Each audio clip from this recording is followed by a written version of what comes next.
Cam, last year Atlanta spoiled your you guys' unbeaten season down there. This year, not much for you guys to play for. Why not? Well, I mean, playoff-wise. Still got a game. Still got a game. Still got a game, and I'm looking forward to this one. I know, but is there some that you guys would like to set back their playoff hopes? It's not about that.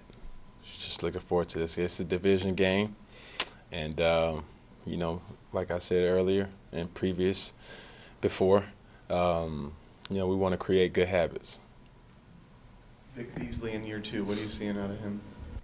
Oh, very talented, and they use him kind of exclusively, just to rush the passer, and he's done a great job. Congratulations to him, making his first Pro Bowl as well. Cam, it seems like you yourself and your team has faced a really large amount of adversity this season. How has that shaped you guys heading into a game where you look like you might be a different team mentally this time around against the Falcons? I've been answering that type of question since week 1, I feel like. But we just, trying to be professionals and doing what, we're supposed to do, preparing the right way, practicing the right way, having a great attitude in the facilities and hoping to carry over, to Saturday.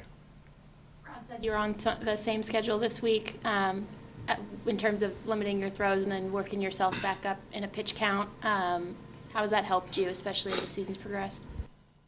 Well, we just have to see come Saturday if it works or not. That's all that really matters. If the success comes Saturday. Seemed like it worked last week, though. Exactly. We just have to start it back over and see how it works this week.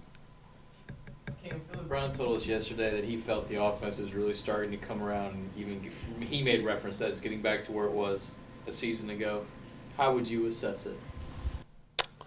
Well, guys are holding each other accountable. They're doing exactly what their expectations are set for them to be, and some guys even higher.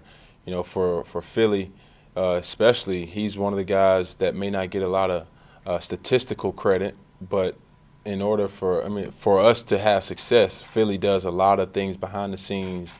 And, for me, looking at him do it, it just encourages me as well and make me, just go a little harder, prepare a little bit more, knowing that he's going to be right where he's supposed to be blocking the person that he's supposed to, no matter if it's a size difference. And he gets the job done. So guys like that keeps this team afloat and keeps us, steadfast and moving forward. Greg is 8 yards away from becoming the first tight end with 3 straight 1,000-yard seasons. Would that be cool for you to be on the other end of something like that? In Panther history? No, NFL history. 8 yards? Yeah. You're in control of that. I am. I've been called a sabotager, a couple things, but like I say, man, I'm just going where the read takes me, and congratulations to him. When you think about that, I mean, NFL history, though, that's never pretty been done impressive. before. Pretty cool. 3 back-to-back 1,000 yards. Not Kellen Winslow. Not Grunt.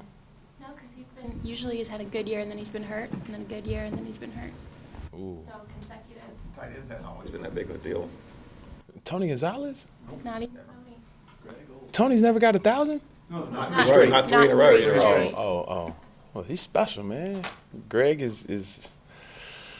I think one thing about Greg people don't realize is his knack for understanding football is his IQ is up there, and it makes my job a lot easy, especially throwing to him, and yesterday, so my family's in town for Christmas, and my youngest brother, who's in town, just likes to come around and see what it's like. And, I was here late watching film, and he was watching the Redskins game, and I'm always challenging him to recite a play that I give to him, or write down something on the board. Just give him something to do while I'm doing my stuff as well. And I gave him the play. I gave him the play how it's supposed to be on paper.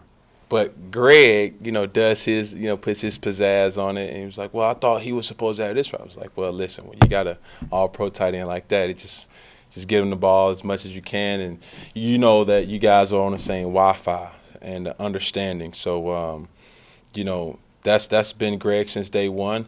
A lot of that comes of his preparation, as well as his lineage of football from his dad and also his brothers and stuff. So he's a all-around great football player.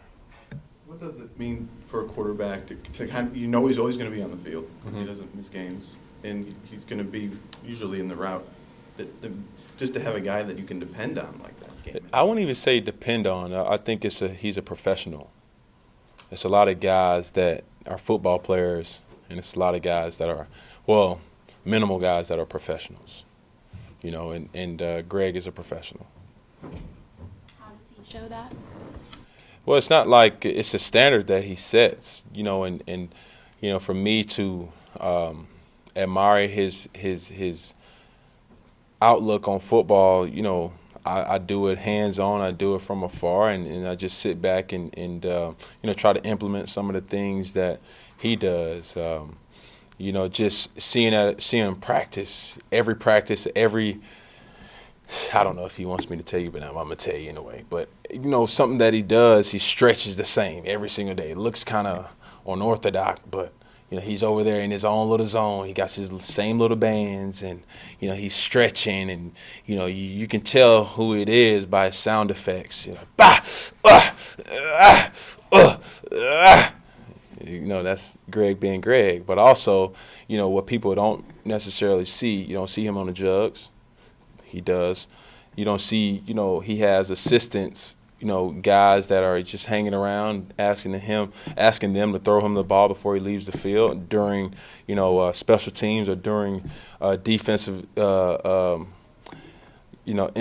emphasized drills. And, he's just trying to stay one step ahead, and when you look at him, he's not the biggest. He's not the strongest. He's not the fastest. Don't let him tell you that he thinks he is the fastest. But he's just a guy who brings that mentality every single day. And you can't hate on that. You just got to respect it. And that's what I do. I respect that. Does he think he's always open? I wouldn't say that. I would say if the ball is incomplete and he has an opportunity to make a catch, you will hear from him. Probably not directly, indirectly, So. As Ron was when we mentioned this on Monday, he said, "Oh, don't tell him he'll want the ball early." But Greg doesn't come across to me as a guy that comes and asks for the ball, or am I wrong? Let's just say we got a couple plays to specifically get 88 the ball. Just like we got plays to get 13 the ball, 10, 17, 19, the list goes on. There was a tight end before your time here that if he didn't catch past the game, he'd be complaining to us after the game about it. But Greg's just not that way. I can't remember that. I don't know.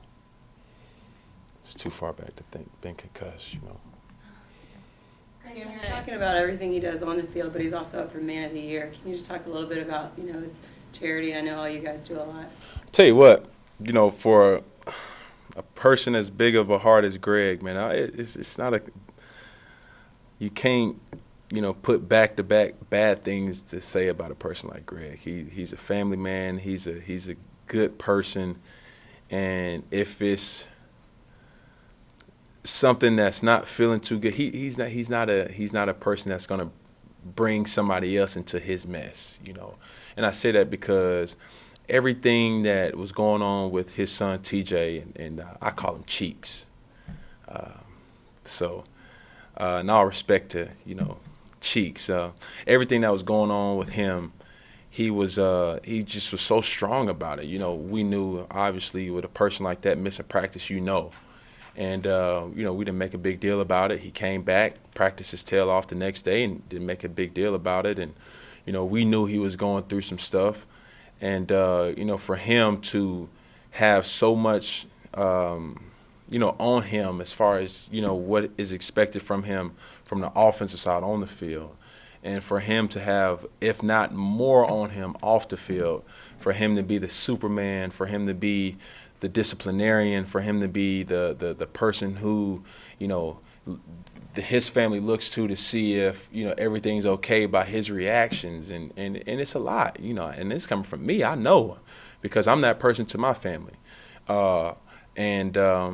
He makes it look effortless, and I respect a man like that. And like I say, you can't put back-to-back bad things to say about a person like that. What's Christmas to you? What's Christmas to me? Family, giving, and that's coming from Santa Claus himself. And chosen, what Chosen. anything special you got for him? That No, one thing I am excited for is, obviously I have a connection with the Players Tribune, and I'm every time I go out, everybody always asks, why we can't see his face? I want to see Chosen. How's Chosen doing? So, after long thoughts, I figured after his first birthday, I'm going to release a couple pictures for everybody to see. And his whole maturation to this point, I also, going to put a piece together.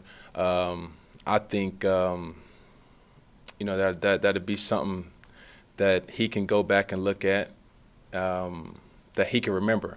His mom's all into buying him stuff, and, we got to get him this, we got to get him that, we got to get these shoes, we got to get that, we got to get this, we got to get the car, we got to get the.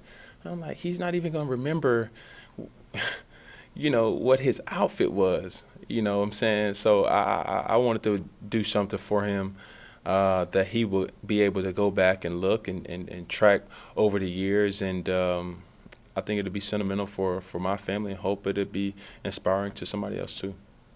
where you stand in your baby watch? Huh? Where's the baby watch? The baby watch? What do you mean? For your second. What do you mean? How close? Has it been born, or we missed something, or? Don't you think you would have known that by now? Pretty good at keeping secrets. No, you're pretty good at exposing secrets. So, you would have known by now, Mr. Newton. David, sir. Hey, Cam, I'm just curious, Greg's, not Greg, Luke has been chomping at the bit to get out there with this concussion, and Ron doesn't want to put him out there yet. And how hard has it been to be around Luke, knowing how bad he wants to get out there? Well, for me, Well, I you didn't see that. listen. It's no denying the truth. At this particular point, our chances of making it to the playoffs is minimal. Now, Luke is a person that could potentially be the greatest linebacker to ever play. Straight up. And, watching him and Thomas it's like, poetry in motion. Those guys just bring a different aspect to the game. I don't think, for me, I would want to jeopardize that, for a long-term issue to just bring them back. This is coming strictly from me. I'm not talking for RV. I'm not talking for Coach. And I'm definitely not talking for Luke. But in the end, it's coming from a person who also sustained a concussion. You can't rush that. I mean, look at, Michael Orr. For a person who, sustained a concussion that nobody even really knew, can't even point to a play to say, this is where, he sustained a concussion. It's not like an ankle sprain. It's not like a broken rib. It's not like, a shoulder issue. This is something that's the NFL, is saying that is serious about, and it's a serious issue. So, he can take all the time he needs, because the long-term goal for this team is to be in the playoffs and to play for Super Bowls. And if our guy is not healthy, then, who is that to blame? So we want him to get back at 100%. We want him back out there. But at the end of the day, if he's not ready to be back out there, what I'm saying, just, take your time. But, I can tell you what, A.J. Klein's been playing great ball. So, he's been picking up the rifle, as I always say, and kept shooting in battle, and you have to respect that as a teammate. And, AJ's a person that, makes sure his role is felt by his production on the team. Everything you just said made perfect sense, but what if they did the same thing to you, and they're like, Cam, we're just gonna hold you out? I've been held out before.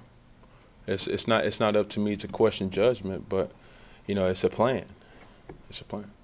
Karen, how much, especially with your own experience, and then so many of your teammates have been in and out of the protocol, how much have you learned this year specifically about head injuries and neurology? More, man. I've been playing this game since I was 7 years old, so that's 20 years.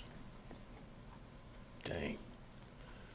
20 years playing this game, and this 1 year I've been enlightened on just the understanding of a concussion. It's been a lot of hits. It's been a lot of big hits, tough hits, and wooziness, but nothing like, a hit that occurred when I had the concussion. So,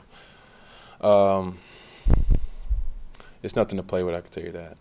And, you see guys who have, things stemming back from their concussion years removed from the game. So, this game brings a lot of joy, and also it's a lot of repercussions that come with it. But, I wouldn't change my profession for nothing, because in my opinion, it is one of the, if not the best sport there is, because it brings so many different people together. Thank you.